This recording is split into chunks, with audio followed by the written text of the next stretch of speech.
अब एक बात सावधानी से सुनिएगा, शायद शिव महापुराण के माध्यम से अभी तक ये बात सामने नहीं आई, पर शिव पंचायत कथा में आ रही है। जितने आस्था चैनल पर कथा सुन रहे हो, जितने फेसबुक और यूट्यूब पर सुन रहे हो, और जितने इस छत्तीसगढ़ की पावन धरा पर बैठकर सुन रहे हो, बहुत सावधानी से सुनना। एक प्रश्न हमारे भीतर खड़ा होता है, जब हम सूर्य नारायण भगवान को अर्घ देते हैं, जल चढ़ाते हैं, तो वो जल पृथ्वी पर जब गिरता है तो उसके छींटे हमारे शरीर पर लगते हैं। क्या वो ठीक है? क्या वो श्रेष्ठ है?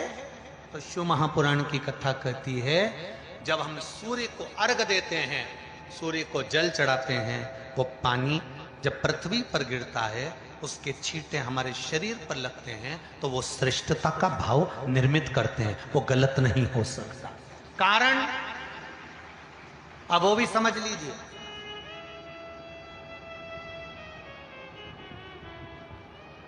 अब सूर्य नारायण भगवान को आप जल चढ़ा रहे हो, तो छींटे नहीं लगे, उसके लिए क्या स्टूल पे चढ़ के चढ़ाओगे कि कुर्सी पे चढ़ के चढ़ाओगे? अरे बोलो तो सही। अब कई लोगों के दिमाग में यह बात भरा गई कि हम भगवान को जल चढ़ाते हैं, वो हमारे शरीर में छींटे लगते हैं, जमीन पे से पानी गिरता है, वो हमारे शरीर को छींटे लगते हैं, भगवान को अच्छा नहीं लगता होगा। कौन ने कहा? पहले तो उसको पकड़ के लड़ो।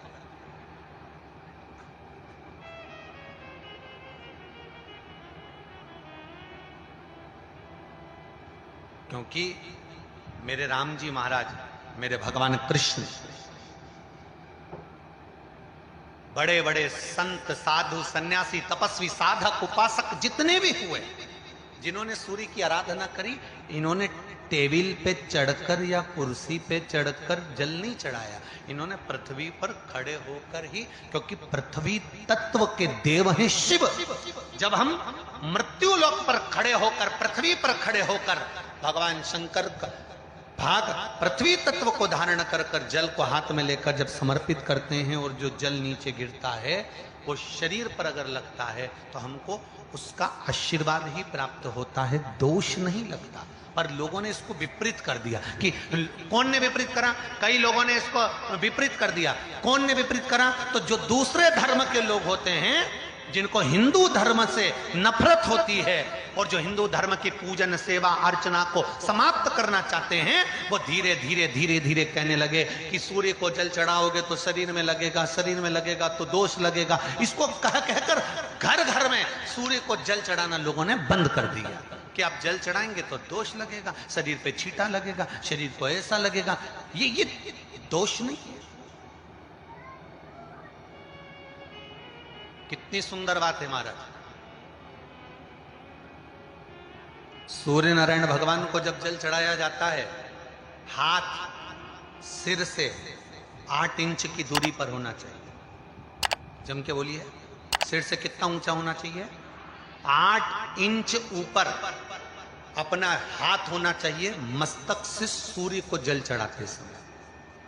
और ना चांदी का, ना स्टील का, ना लोहे का, ना प्लास्टिक का, ना कांच का, ना सोने का कोई बर्तन, ना कांसे का, ना एल्युमिनियम का, ना पीतल का, केवल एक पात्र होना चाहिए, वो है तांबे का। काय का पात्र होना चाहिए? तांबे का पात्र। और सूर्य नारायण भगवान को जब 8 इंच ऊपर तुम्हारा हस्त है, और जब हम सूर्य को जल चढ़ा रहे हैं, कैसे जल चढ़ाना है वो भी समझ लीजिए। अगर कोई कैंसर का मरीज है, जिसके चेस्ट में कैंसर आ गया हो, लेफ्ट में, राइट में कहीं पर कैंसर आ गया हो, या कोई गठान आ गई हो, तो महाराज आप जल चढ़ाते समय उस जल की धार को सूर्य भगवान को जब चढ़ा रहे हो, तो धार आपकी गठान की ओर जाना चाहिए, जिससे सूर्य की किरण उस जल में से आपके उस स्थान पर पड़े, उस जगह पर पड़े जहां पर गठान है। महाराज आप लगातार जल तो चढ़ाना चालू करो, अच्छे अच्छे डॉक्टर फेल हो जाएंगे और कह देंगे गठान ठीक हो गई। आपका लीवर और किडनी गड़बड़ कर रहा है, आप प्रतिदिन, आपका स्वास्थ्य गड़बड़ रहता है, आप प्रतिदिन ये ज्योतिष शास्त्र के अंतर्गत, रत्न शास्त्र के अंतर्गत ये रत्न शास्त्र, ज्योतिष शास्त्र, रंग शास्त्र जो हमारे यहाँ है, रंगों के हिसाब से ये जितने रत्न होते हैं, माणिक हुआ, सोन मोती हुआ, नीलम हुआ, मूंगा हुआ, पुखराज हुआ, ये क्यों कहते हैं ये पीला है, ये सफेद है, ये नीला है, ये लाल है, इसको शरीर में क्यों पहनाते हैं? उसका कारण होता है कि जब शरीर में पहनते हैं सूर्य की किरण उसमें पड़ती है, हमारे शरीर पर वो कलर का इफेक्ट पड़ता है, उस कलर को शरीर पर लगता है, और शरीर पर लगता है तो हमारा शरीर धीरे धीरे, हमारी जो इंद्रियां हैं वो सही होने लगती हैं, काम सही होने लगता है। तो आप कहते हो ना सब, मैं कौन सा नक पहनूं, मैं कौन सा मोती पहनूं, मैं कौन सा पुखराज पहनूं, मैं कौन सा नीलम पहनूं, वो ज्योतिष शास्त्र के अंतर्गत, रत्न शास्त्र के अंतर्गत जितने रत्न हम पहनते हैं ये केवल उस किरण के लिए ही तो पहनते हैं कि जो सूर्य की किरण मिले, उस किरण का प्रभाव हमारे शरीर पर पड़े। तो इन सबसे अच्छा है कि सुबह शंकर भगवान का नाम लो, तांबा का लोटा में जल भरो, 8 इंच ऊपर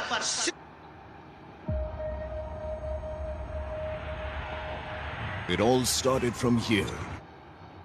सिर से हाथ होना चाहिए, और सूर्य नारायण भगवान का दर्शन साधारण नहीं, जो जल तुम चढ़ा रहे हो वो जल की जो धार आ रही है उसमें सूर्य का दर्शन होना चाहिए, तो कैंसर की बीमारी कभी नहीं हो सकती।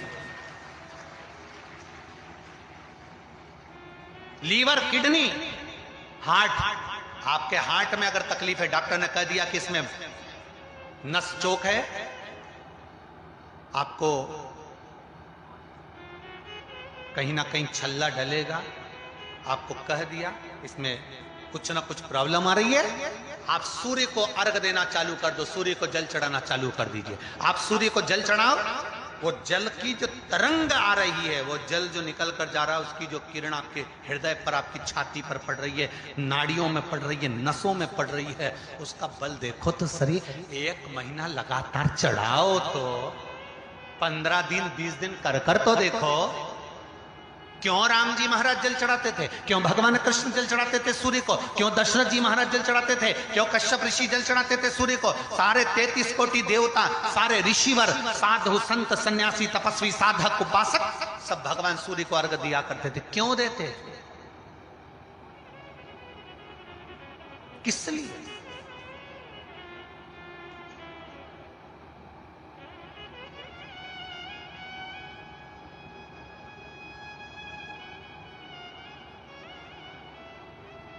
सूर्य नारायण भगवान को जल चढ़ाते समय आपके पंजों की एड़ी ऊंची नहीं होना चाहिए, ध्यान दीजिएगा। आपका पंजा पांव का पूरा की पूरा जमा होना चाहिए भूमि पर। हाथ कितने इंच ऊपर? 8 इंच ऊपर होना चाहिए। जल जो गिरे, सूर्य की किरण, सूर्य का दर्शन उस जल की रोशनी में करना चाहिए। क्या होगा उससे? जिस बच्चे को आंख में चश्मा लगा हो, मोटे से मोटा चश्मा लगा हो, छूट नहीं रहा हो, तो थोड़े दिन उसको सूर्य का अर्घ चढ़वाना चालू कर दो और जल में से सूर्य का दर्शन कराना चालू कर दो। सूर्य का दर्शन जल में से 2 महीना 2.5 महीना बहुत है, आंख की रोशनी बढ़ जाएगी, चश्मा हट जाएगा। आप कर देखिए।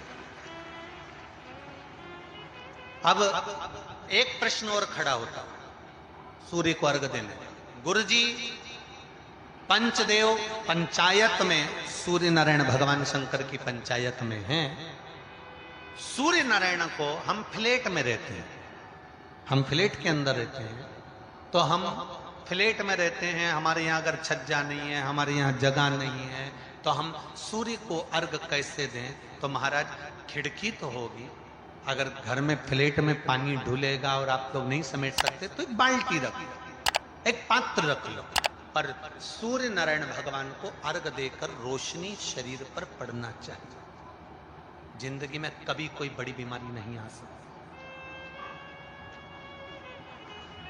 कितने लोग देते हैं सूर्य को अर्घ? जरा हाथ उठाओ। बहुत बढ़िया, बहुत जोरदार।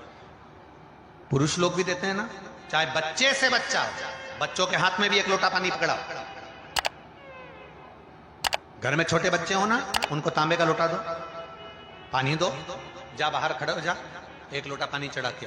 पहले दिन आप स्वयं बच्चे के साथ बाहर खड़ी हो ओटले पर, घर के बाहर खड़ी हो, छत पे खड़ी हो या घर के बाहर खड़ी हो, और बच्चे से कह लो चढ़ाओ बेटा, देखो ऐसा हाथ 8 इंच ऊपर करिए, तांबे का लोटा लेकर पानी धीरे धीरे डोलना है, जैसे वो स्लो मोशन के सीन नहीं होते नाटक में, ये एकदम धीरे धीरे, बस नहीं तो मालूम पड़े छोरा छोरी एक साथ उंडेल के नहीं। जल चढ़ाते समय उस पानी में से सूर्य की किरण पड़ना चाहिए, सूर्य की किरण। एक बात और कहना चाहूंगा, अगर आप लोग स्वीकार करेंगे तो, अगर कहीं आपको लगता हो कि बच्चा पढ़ने में कमजोर है, विद्या में कमजोर है, रिजल्ट अच्छा नहीं आ रहा, पढ़ने में कमजोर है, वो पढ़े अपनी जगह